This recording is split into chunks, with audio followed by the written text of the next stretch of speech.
picking on the big elephant in the room. How do you know that you're supposed to stand either for your marriage or your relationship? And when I speak of relationship, it is to be something that is maybe an engagement.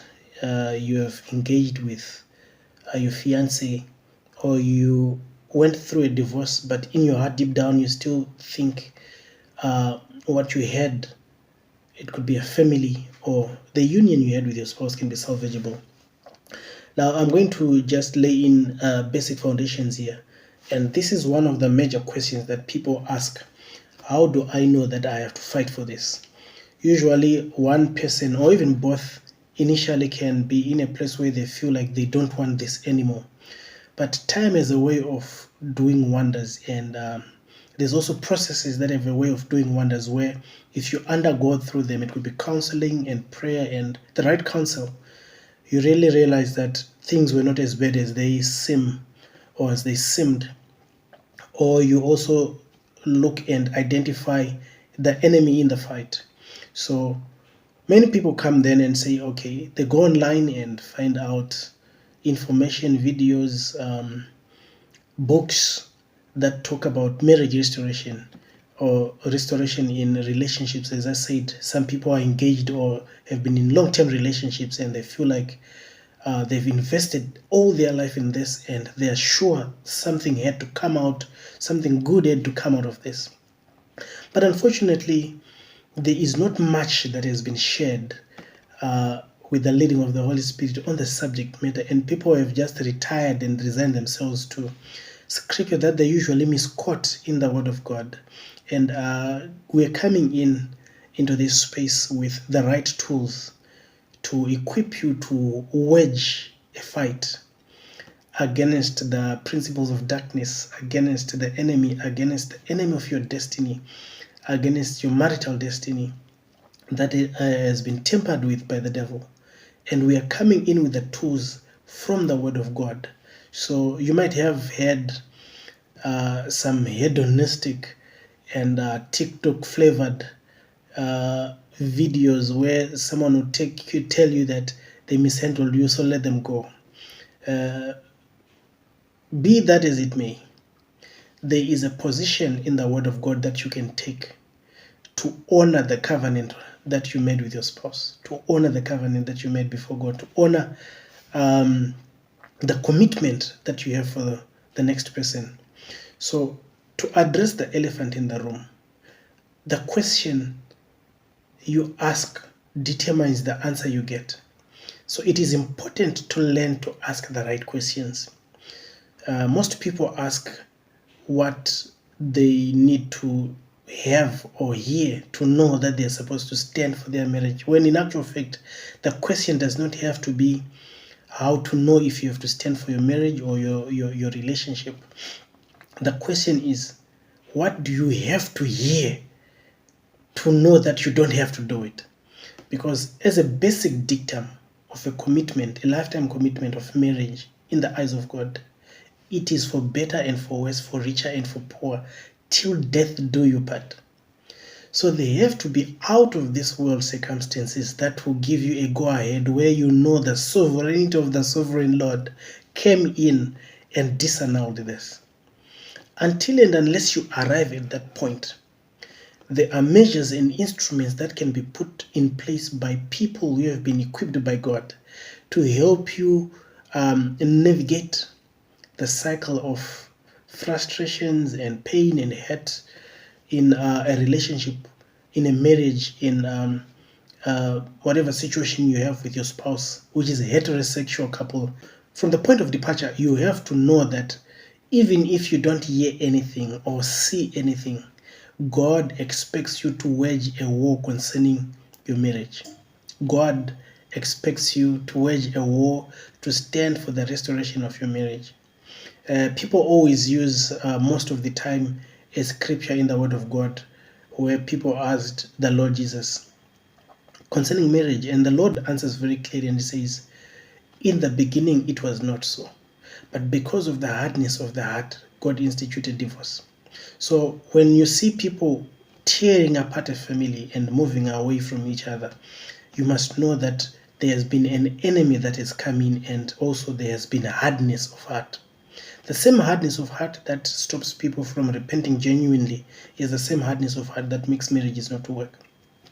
And this is an area that the enemy has really shrouded with obscurity, where you see even big ministers of the word of God have fallen into this death trap of divorce, where people would have grown in terms of ministry and finances and all these other aspects, that they do not submit themselves to the process of restoration in terms of their marriages. And people are quick to just say, okay, we're in disagreement, you went the other way, so life goes on, I'm going the other way. But God honors the covenant of marriage, because that is the covenant that he uses. The same covenant of marriage is the illustration that he uses as the marriage between the church and the Christ. These things are essential for you to understand, because the other stuff will just be nuances that are building onto this pivotal structure of understanding why it is important for you, even without hearing or thinking anything, to stand for your marriage. So on the get-go, if one of you is weak in any marriage setup, it is never 50-50. Sometimes your spouse is higher in terms of everything, and the other one is dragging behind. Sometimes the seasons shift. People experience different seasons, even in their marriages, in their matrimonial homes. So it is within these shifts that one of you can be either hurt or betrayed, or any other thing that can come. We'll cover a lot of those, because there is a lot of scenarios that we're going to talk about. The communities we're building have got people who have experienced many different circumstances that would have brought them to say, okay, I'm justified to walk away.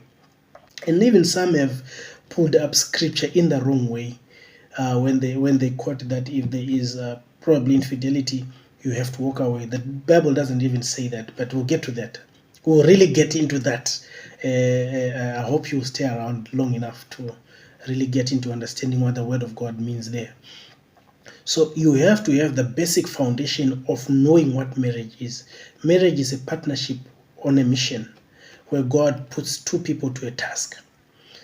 Even though there are the goodies that come with it, it is just an assignment of individuals that have been paired and entrusted by God to fulfill his mandate on the earth.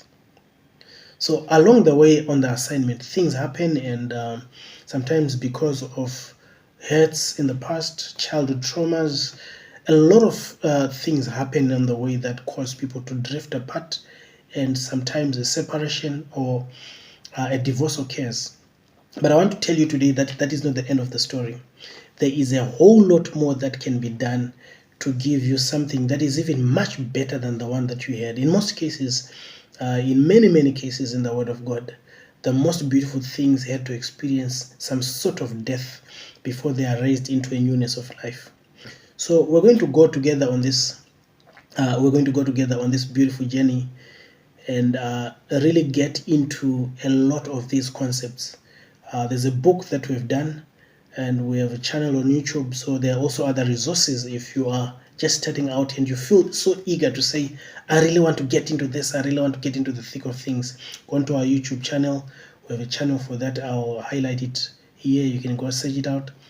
Just to put enough resources in your hand to wage your war, knowing you are coming from the winning side. I want to promise you this. It is God's perfect will to restore your relationship. It is God's perfect will to restore your marriage. And it even goes beyond marriages. It is God's perfect will to restore the relationship with you and your mom or your dad or your siblings. God is in the relationship restoring business. You just have to know the right processes, and some of these processes are not easy and straight lines. So like I've been saying over and over now, God has equipped us, God has equipped me as well with the tools that are necessary to help you navigate this stream and this part of your life.